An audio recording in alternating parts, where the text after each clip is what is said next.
संपूर्ण देशासह राज्याचं लक्ष लागून असलेल्या नाशिक आणि दिंडोरी लोकसभा निवडणुकीमध्ये चुरशीची लढत पाहायला मिळाली। नाशिक लोकसभेत शिवसेना ठाकरे गटाचे उमेदवार राजाभाऊ वाजे विरुद्ध शिवसेना एकनाथ शिंदे गटाचे हेमंत गोडसे आणि अपक्ष उमेदवार शांतिगिरी महाराज अशी तिरंगी लढत पाहायला मिळाली।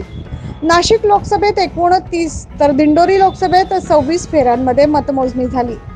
आज सकाळी मतमोजणीला सुरुवात झाल्यापासूनच नाशिक लोकसभेत राजाभाऊ वाजे हे आघाडीवर होते। त्यांनी ही आघाडी शेवटपर्यंत कायम ठेवली।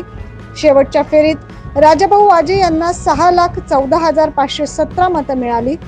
शिवसेना शिंदे गटाचे उमेदवार हेमंत गोडसे यांना 4,53,414 मतं मिळाली, तर अपक्ष उमेदवार शांतिगिरी महाराज यांना 44,415 मतं मिळाली। नाशिक लोकसभेत राजाभाऊ वाजे हे 1,61,103 इतक्या मोठ्या मताधिक्याने विजयी झाले, तर दिंडोरी लोकसभेत केंद्रीय मंत्री भारती पवार यांना अखेरच्या फेरीपर्यंत 4,64,140 इतकी मतं मिळाली, तर राष्ट्रवादी शरद पवार गटाचे उमेदवार भास्कर भगरे यांना 5,77,339 इतके मोठ्या संख्येने मतं मिळाली। दिंडोरीत भास्कर भगरे हे जवळपास 1,13,199 मतांनी विजयी झाले। त्यामुळे नाशिक आणि दिंडोरी लोकसभेत महाविकास आघाडीचा विजय झाल्याचं पाहायला मिळतंय।